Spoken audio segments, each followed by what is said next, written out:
I was in Nevada recently, a grandmother who showed me her receipts. And before we capped the cost of insulin for seniors at $35 a month, she was paying hundreds of dollars, up to thousands of dollars a month for her insulin. She's not doing that anymore. Maintain Bidenomics is a success. I maintain that when we do the work of bringing down prescription medication for the American people, including capping the cost of the annual cost of prescription medication for seniors at $2,000, when we do what we did in the first year of being in office to extend the child tax credit so that we cut child poverty in America by 50%, when we do what we have done to invest in the American people and bringing manufacturing back to the United States so that we created over 800,000 new manufacturing jobs, bringing business back to America, what we have done to improve the supply chain so we're not relying on foreign governments to supply American families with their basic needs, I'll say that that's good work. There's more to do, but that's good work.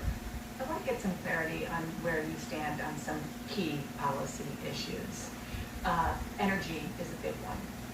When you were in Congress, you supported the Green New Deal. And in 2019, you said, quote, "There is no question I'm in favor of banning fracking." Fracking, as you know, is a pretty big issue, particularly in your must-win state of Pennsylvania. Do you still want to ban fracking? No, and I made that clear on the debate stage in 2020, that I would not ban fracking. As Vice President, I did not ban fracking. As President, I will not ban fracking. In 2019, I believe, in a town hall, you said you were asked, would you commit to implementing a federal ban on fracking on your first day in office? And you said, there's no question I'm in favor of banning fracking. So yes. So it changed in that campaign? In 2020, I made very clear where I stand. We are in 2024, and I've not changed that position, nor will I going forward. I've kept my word, and I will keep my word. What made you change that position at the time? Well, let's be clear. My values have not changed. I believe it is very important that we take seriously what we must do to guard against what is a clear crisis in terms of the climate.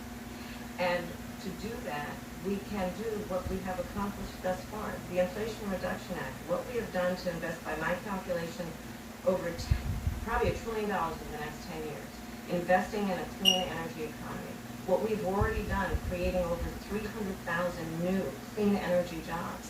That tells me, from my experience as Vice President, we can do it without banning fracking. In fact, Dana, I cast the tie-breaking vote that actually increased leases for fracking as Vice President.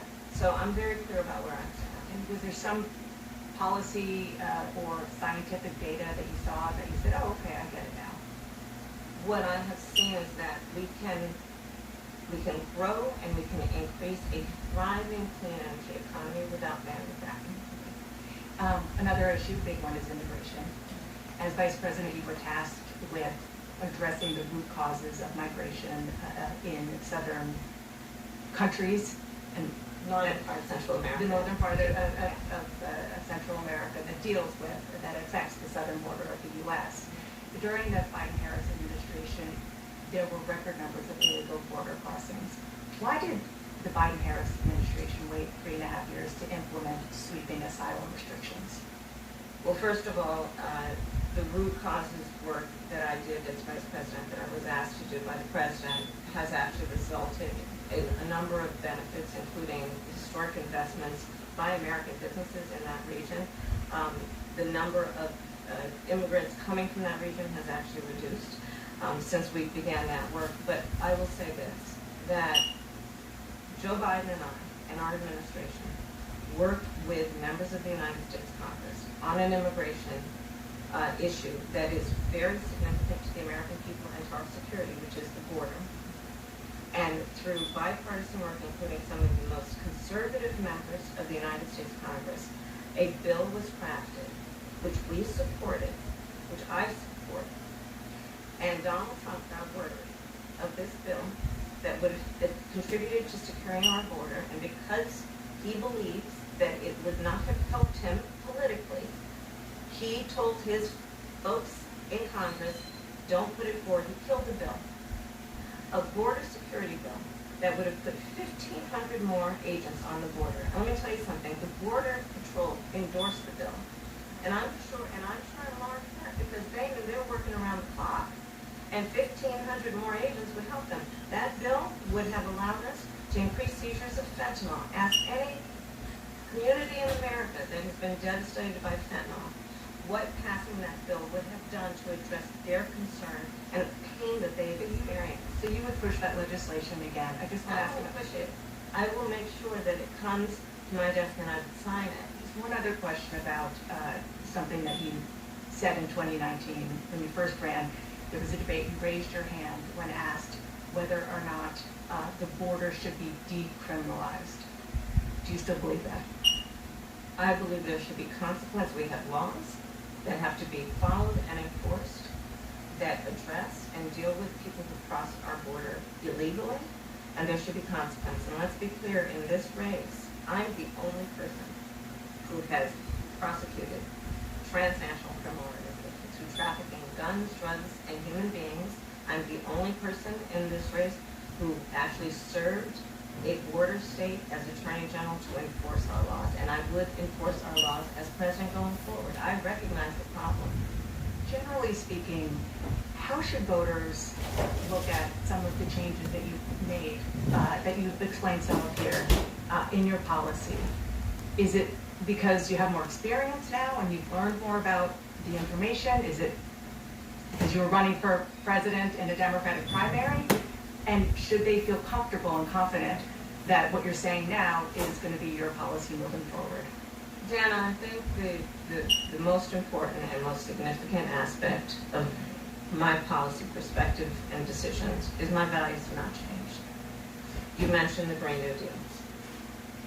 I have always believed, and I have worked on it, that the climate crisis is real, that it is an urgent matter to which we should apply metrics that include holding ourselves to deadlines around time.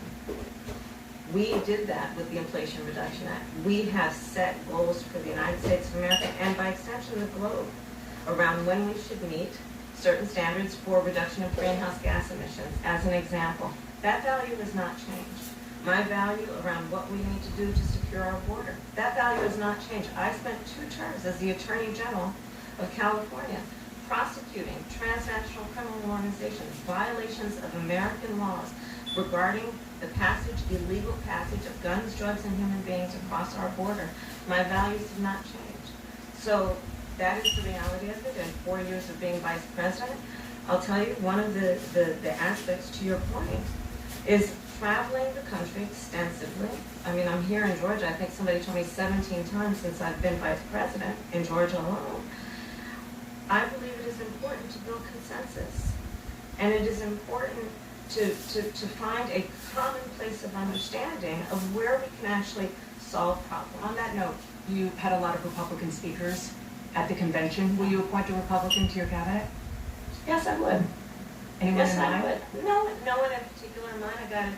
We got 68 days to go with this election, so I'm not putting the cart before the horse, but I would. I think it's really important. I have spent my career inviting diversity of opinion. I think it's important to have people at the table when some of the most important decisions are being made that have different views, different experiences. And I think it would be to the benefit of the American public to have a member of my cabinet who was a Republican.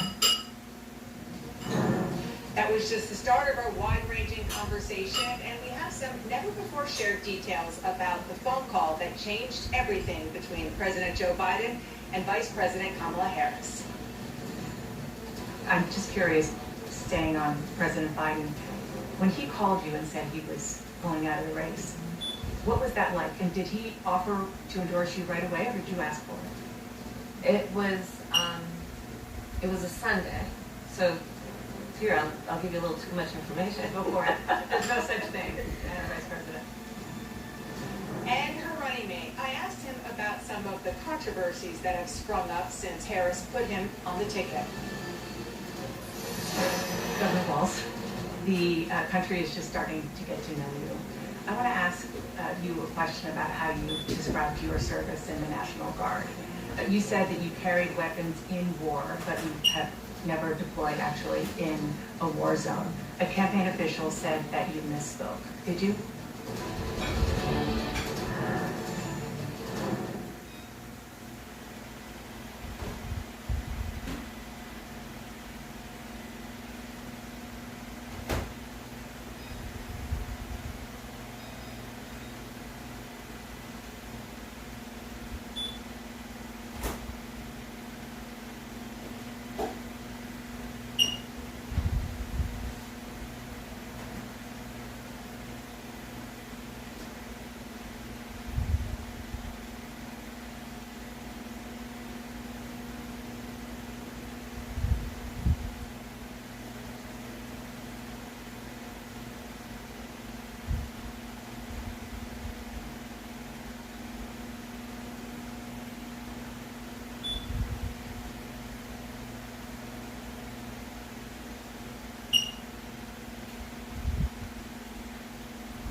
Savannah, Georgia, and our exclusive interview with Vice President Kamala Harris and Minnesota Governor Tim Walz. In just 12 days, Harris will meet Donald Trump on a debate stage in Philadelphia. And when I say meet, I mean literally meet. Would you believe they have never talked face to face? The only time they've even been in the same room was when Harris was a senator watching Trump's State of the Union address. Now it's Trump watching Harris on the campaign trail with money and momentum behind her and making her case directly to voters. As voters are getting to know Kamala Harris, they want answers on how she will make their lives better. She heard that here at Sandfly Barbecue in Savannah. What we're going to do to increase access to capital for small businesses, I'll be rolling out next week. Part of what we're going to be doing in terms of the tax credit. On the trail, she talks about her experience, years in the courtroom as a district attorney and eventually California's attorney general. She wants to reframe the contest as the prosecutor versus the felon. I know Donald Trump's right. I've been dealing with them my whole career. The former president is turning to a well-defined playbook of personal attacks. I didn't know she was black until a number of years ago when she happened to turn black, and now she wants to be known as black. And in just 12 days, the nominees will be face-to-face for the first time. She's not a good debater. She's not a smart person. She doesn't want to debate. If you got something to say,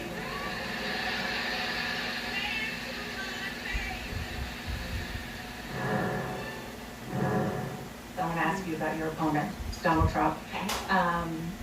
I was a little bit surprised, people might be surprised to hear that you have never interacted with him, met him face to face. That's going to change soon. But what I want to ask you about is what he said last month. He suggested that you happened to turn black recently for political purposes, questioning a core part of your identity. and he's same old tired playbook. Next question, please. That's it? That's it, okay. Let's talk about some foreign policy issues that would be on your plate if you become commander-in-chief. President Biden has tried unsuccessfully to end the war between Israel and Hamas in Gaza. He's been doing it for months and months, along with you. Would you do anything differently? For example, would you withhold some U.S. weapons shipments to Israel? That's what a lot of people on the progressive left want you to do. Let me be very clear. I'm unequivocal and unwavering in my commitment to Israel's defense and its ability to defend itself. And that's not going to change. But let's take a step back. October 2nd, 1,200 people were massacred. Many young people who were simply attending a music festival. Women were horribly raped. As I said then, I say today, Israel has a right to defend itself. We would. And how it does so matters. Far too many innocent Palestinians have been killed. And we have got to get a deal done. We were in Doha. We have to get a deal done. This war must end. And we must get a deal that is about getting the hostages out. I've met with the families of the American hostages. Let's get the hostages out. Let's get the ceasefire done. But no change of policy in terms of arms and so forth. No, we have to get a deal done. Dana, we have to get a deal done. When you look at the significance of this to the families, to the people who are living in that region, a deal is not only the right thing to do to end this war, but will unlock so much of what must happen next. I remain committed, since I've been on October 8th, to what we must do to work toward a two-state solution, where Israel is secure, and in equal measure, the Palestinians have security and self-determination and dignity. Governor Walz, the country is just starting to get to know you. I want to ask you a question about how you described your service in the National Guard. You said that you carried weapons in war, but you have never deployed actually in a war zone. A campaign official said that you misspoke. Did you? Well, first of all, I'm incredibly proud. I've done 24 years of wearing the uniform of this country. Equally proud of my service in a public school classroom, whether it's Congress or the governor. My record speaks for itself, but I think people are coming to get to know me. I speak like they do. I speak candidly. I wear my emotions on my sleeves, and I speak especially passionately about our children being shot in schools and around guns. So I think people know me. They know who I am. They know where my heart is. And again, my record has been out there for over 40 years to speak for itself.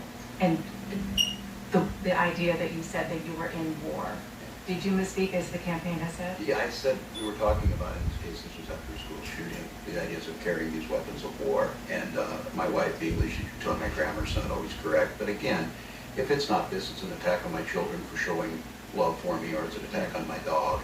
I'm not going to do that. And the one thing I'll never do is I'll never demean another member's service in any way. I never have, and I never will. And just one other question, because again, this is all new. This was not however many days ago, this was not on either of your bingo cards, especially yours, you had to clarify that you had said that you and your wife used IVF, but it turned out you used a different kind of fertility in order to have children. And then when you ran for Congress in 2006, your campaign repeatedly made false statements about a 1995 arrest for drunk and reckless driving. What do you say to voters who aren't sure whether they can take you at your word? Well, I've been very public. I think they can see my students come out, former folks I've served with, and they vouch for me. I certainly own my mistakes when I make them. The one thing I'll tell you is I wish in this country we wouldn't have to do this. I spoke about our infertility issues because it's hell, and families know this. And I spoke about the treatments that were available to us that had those beautiful children there. That's quite a contrast to folks that are trying to take those rights away from us. And so I think people know who I am. They know that record. They've seen that. I've taught thousands of students. I've been out there. And I won't apologize for speaking passionately, whether it's guns in schools or protecting of reproductive rights. The contrast could not be clearer between what we're running against. The Vice President's position on this has been clear. And I think most Americans get it if you've been through that. I don't think they're cutting hairs on IVF or IUI. I think what they're cutting hairs on is an abortion ban and the ability to be able to deny families the chance to have a beautiful child. Up next, the moment that changed everything when Kamala Harris got a phone call from President Biden that he was dropping out of the race. It was a Sunday, so here, I'll give you a little too much information. Go for it. There's no such thing as Vice President. My family was staying with us, and including my baby nieces. Speaking of those baby nieces, the Vice President also opens up about a viral picture from the convention that meant so much to so many. And Tim Walz talks about that convention moment with his son that brought many viewers to tears. You were speaking, the camera caught him, so incredibly proud of you, so emotional, saying, "That's my dad." Yeah, I don't know as a father I could have ever imagined that.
interview with the Democratic presidential and vice presidential nominees, Vice President Kamala Harris and Minnesota Governor Tim Walz.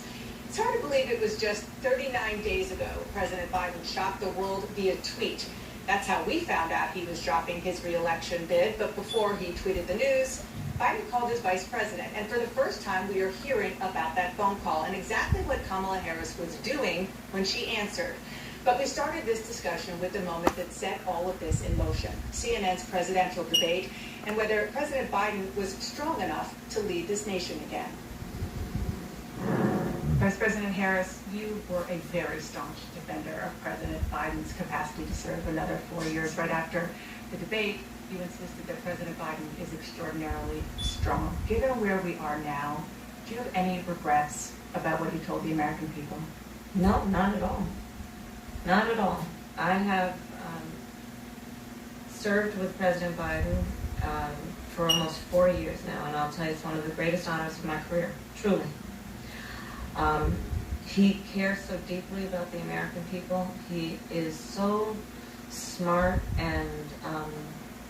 and loyal to the American people. And I have spent hours upon hours with him, be it in the Oval Office or the Situation Room. He has the intelligence, the commitment, and the judgment and disposition that I think the American people rightly deserve in their president. By contrast, the former president has none of that.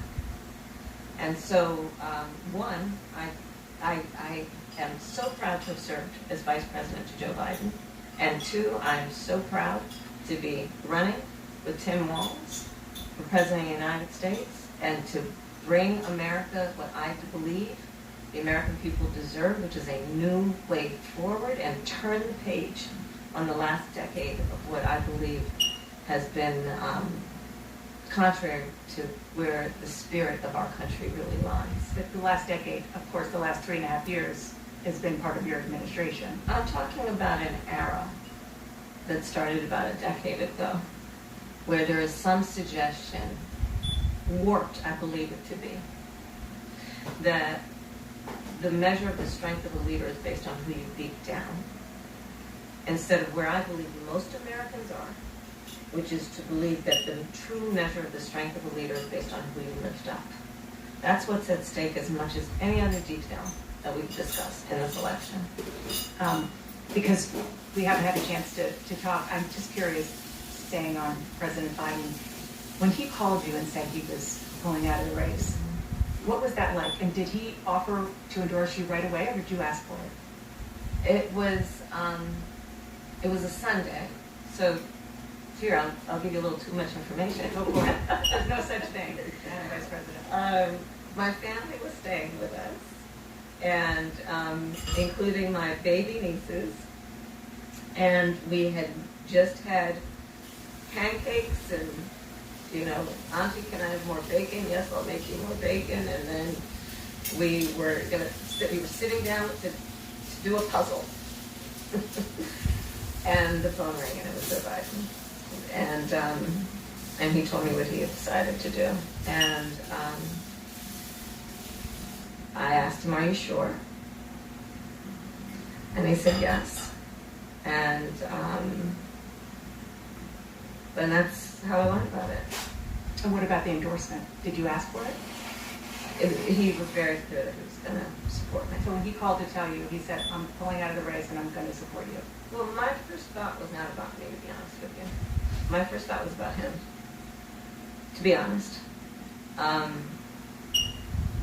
I think history is going to show a number of things about Joe Biden's presidency. I think history is going to show that in so many ways it was transformative, be it on what we have accomplished around finally investing in America's infrastructure, investing in new economies, in new industries, what we have done to bring our allies back together and have confidence in who we are as America and grow that alliance, what we have done to stand true to our principles, including one of the most important international rules and norms, which is the importance of sovereignty and territorial integrity. And I think history is going to show not only has Joe Biden led an administration that has achieved those extraordinary successes, but the character of the man is one that he has been in his life and career, including as a president, quite selfless and puts the American people first. A passionate defense of the man who chose her to be his running mate 4 years ago. 4 years later, Harris made a choice of her own. And with Governor Walz's rise to national prominence, a star was born at the convention, Gus Walz. We'll hear about that moment between father and son, and the woman who could make history in the Oval Office on this iconic photo. Madam Vice President, the photograph that has gone viral. You were speaking, one of your grandnieces that you were just talking about was watching you accept the nomination. You didn't explicitly talk about gender or race in your speech, but it obviously means a lot to a lot of people, and that viral picture really says it. What does it mean to you?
Savannah, Georgia, and our CNN exclusive interview with Vice President Kamala Harris and her running mate, who was supposed to be, if you listened to some experts, a big name, a prominent leader from a swing state, Pennsylvania or Arizona. But it is a little-known guy outside of his home state, where Minnesota nice is a source of pride. But behind all of that folksy humor and flannel, Tim Walz is far from just being Mr. Nice Guy when it comes to needling Donald Trump. Governor, you obviously have spoken to voters all over your state for years. Yeah. What are you learning in a place like Georgia? We're seeing an explosion in small business growth. The one thing is workforce and childcare, because workers have to have childcare. Campaigning with Tim Walz, They don't do it. finding his role in this historic campaign. Would you be my running mate and let's get this thing on the road? I would be honored, Madam Vice President. After bursting onto the national stage with this word. These guys are just weird. Known as a folksy father of two from rural America, now a running mate who is not holding back. Listen to the guy. He's talking about Hannibal Lecter and shocking sharks and just whatever crazy thing pops into his mind. And finding his own rhythm with his new boss. What's your order? Brisket and greens and mac and cheese. What about you?